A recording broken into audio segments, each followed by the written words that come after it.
नमस्कार, हिंदी क्लासेस में आपका स्वागत है। हम कर रहे हैं 11वीं कक्षा की हिंदी की पाठ्यपुस्तक आरोह भाग 1 में संकलित कबीरदास जी के पदों की व्याख्या। इस श्रृंखला में हम पहले पद की व्याख्या पहले कर चुके हैं। आज हम कबीरदास जी के दूसरे पद की व्याख्या करेंगे। संतो देखत जग बौराना। संतो देखत जग बौराना, सांच कहूं तो मारण धावे झूठे जगपति आना। कबीरदास जी कहते हैं कि हे संतो, मैंने देखा है कि यह जग पगला गया है, बौरा गया है अर्थात पगला गया है। साच कहूं तो मारण धावै। अगर इस संसार के लोगों को कोई सच बात कहें तो वे मारने के लिए दौड़ते हैं। झूठे जगपति आना, और झूठे लोगों पर यह संसार विश्वास कर लेता है। नेमी देखा धर्मी देखा प्रात करे स्नाना। मैंने ऐसे बहुत से नियम और धर्म का पालन करने वाले देखे हैं जो प्रातःकाल उठते हैं, स्नान करते हैं, अर्थात जो भी कर्मकांड माने जाते हैं, वो सभी जो कर्मकांड हैं उन सभी को वो अच्छे से पूरा करते हैं। आत्म मारी पखाने ही पूजे, और उसके पश्चात अपनी आत्मा को मारकर पत्थर की पूजा करते हैं। उनमें कछु नहीं ज्ञाना, वास्तव में उनमें कुछ भी ज्ञान की बात नहीं। तो कबीरदास जी कहते हैं कि मैंने ऐसे बहुत से नियम और धर्म का पालन करने वाले देखे हैं जो प्रातः काल उठकर स्नान करते हैं और उसके पश्चात अपनी आत्मा को मारकर पत्थर की पूजा करते हैं। पखान ही पत्थर की पूजा करते हैं, वास्तव में इनमें कुछ भी ज्ञान की बात नहीं है। कोई भी ज्ञान की जो मर्म भेदी बात है उनके पास नहीं है। बहुतक देखा पीर औलिया पढ़े किताब कुराना। स्पष्ट रूप से मुझे ऐसा लगता है कि पहली जो दो पंक्तियां थी वो शायद हिंदू धर्म की तरफ संकेत करती थी, अब वो मुस्लिम धर्म की ओर अपना रुख करते हैं। और जैसा कि पहले कहा जा चुका है, कई बार कहा जा चुका है कबीरदास जी के विषय में, कि वो जो भी उन्हें गलत लगता था वो खरा खरा कह देते थे। और अब हिंदू धर्म के बाद उन्होंने अपना रुख किया है मुस्लिम धर्म की तरफ। बहुतक देखा पीर औलिया पढ़े किताब कुराना। कबीरदास जी कहते हैं कि मैंने मुस्लिम धर्म के जो सिद्ध पुरुष माने जाते हैं, पीर औलिया, बहुत देखे हैं जो पढ़े किताब कुराना, किताब ग्रंथ पुस्तक कुराना, जो कुरान धार्मिक पुस्तक इस्लाम धर्म की मानी जाती है, उसे पढ़ते हैं। अपने धर्म की धार्मिक पुस्तक कुरान को पढ़ने वाले बहुत से पीर औलिया मैंने देखे हैं। कई मुरीद तदबीर बतावे, वे अपने शिष्य बनाते हैं, उन्हें तदबीर अर्थात उपाय बताते हैं। उनमें वह जो ज्ञान, वास्तव में वे वही बताते हैं जो उन्हें ज्ञान होता है। यहाँ पर स्पष्ट रूप से लगता है कि कबीरदास जी यही कहना चाहते हैं कि उनमें ऐसा कुछ नहीं है जो पूरी तरह से ज्ञान की बात कही जा सके, क्योंकि केवल किताबों के माध्यम से ही सारा ज्ञान प्राप्त नहीं किया जा सकता। जो व्यावहारिक ज्ञान है वह किताबों से परे बिखरा पड़ा है। वास्तव में जो संसार है वह अत्यंत व्यापक है और उस संसार के कुछ अंशों को ही कोई इंसान समेट सकता है। तो किसी भी धर्म की किसी भी पुस्तक के अंदर पूरे संसार के वास्तविक ज्ञान को नहीं उड़ेला जा सकता।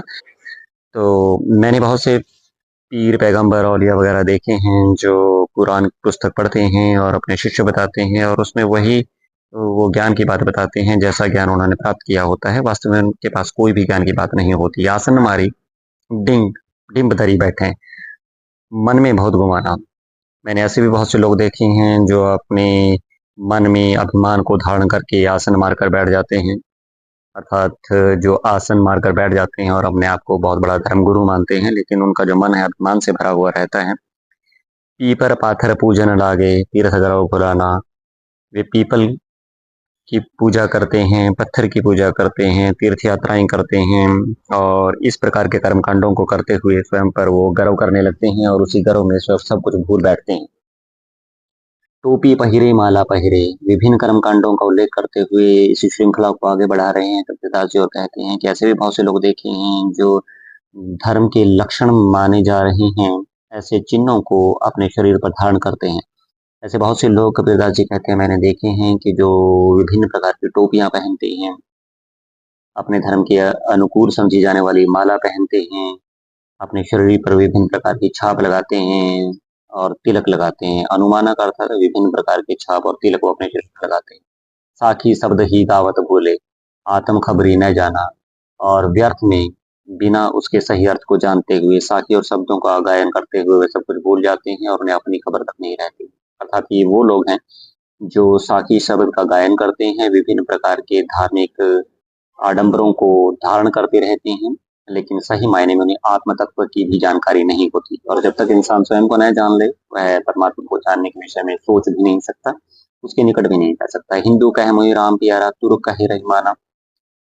और ये जो धर्मगुरु हैं, इन्होंने कुछ इस प्रकार की बातें आरोपित कर दी हैं समाज में अपने अनुयायियों में कि अपना जो पंथ है, अपना जो संप्रदाय है, वो उसे सर्वाधिक प्रिय मानते हैं और उसी के नशे में प्रत्येक हिंदू ये कहता है कि मुझे राम प्यारे हैं और जो तुर्क है अर्थात रहीम, तुर्क अर्थात जो मुस्लिम लोग हैं, वो रहीम अर्थात अल्लाह को प्यारा मानते हैं। आपस में दो लरीम हुए, दोनों ही आपस में लड़ लड़ कर मर जाते हैं, मरम का होने जाना, लेकिन जो इसका वास्तविक रहस्य है, उसके विषय में कोई नहीं जानता। घर घर मंत्र देत फिरता है महिमा के अभिमाना। और यही तथाकथित धर्मगुरु घर घर जाकर सिद्ध पुरुष बनने के या मोक्ष की प्राप्ति के मंत्र जाकर देते हैं और अपनी ही महिमा के अभिमान में, अपनी ही महिमा के अभिमान में चूर होकर, अपनी ही महिमा के अभिमान में चूर होकर ये लोग घर घर जाकर मोक्ष प्राप्ति के मंत्र देते फिरते हैं। गुरु के सहित सिख सब बूढ़े। लेकिन इस पंक्ति में आकर सारी बात क्लियर हो जाती है कि ये लोग स्वयंभू धर्मगुरु जो अपने आप को सिद्ध पुरुष मानते हैं और उसी अभिमान में चूर होकर घर घर जाकर सिद्धि प्राप्त करने के, ईश्वर की प्राप्ति के या मोक्ष की प्राप्ति के मंत्र देते हुए फिरते हैं। लेकिन वास्तव में ये ना तो सच्चे धर्मगुरु हैं और ना ही कोई सिद्ध पुरुष हैं। ये आडंबरी पुरुष हैं और बड़े थोथे इंसान हैं। और अगर ये ऐसे गुरु बन भी जाते हैं तो क्या होता है, उसका परिणाम कबीरदास जी ने अगली पंक्ति में बताया है, गुरु के सहित सिख सब बूढ़े अंतकाल पछिताना।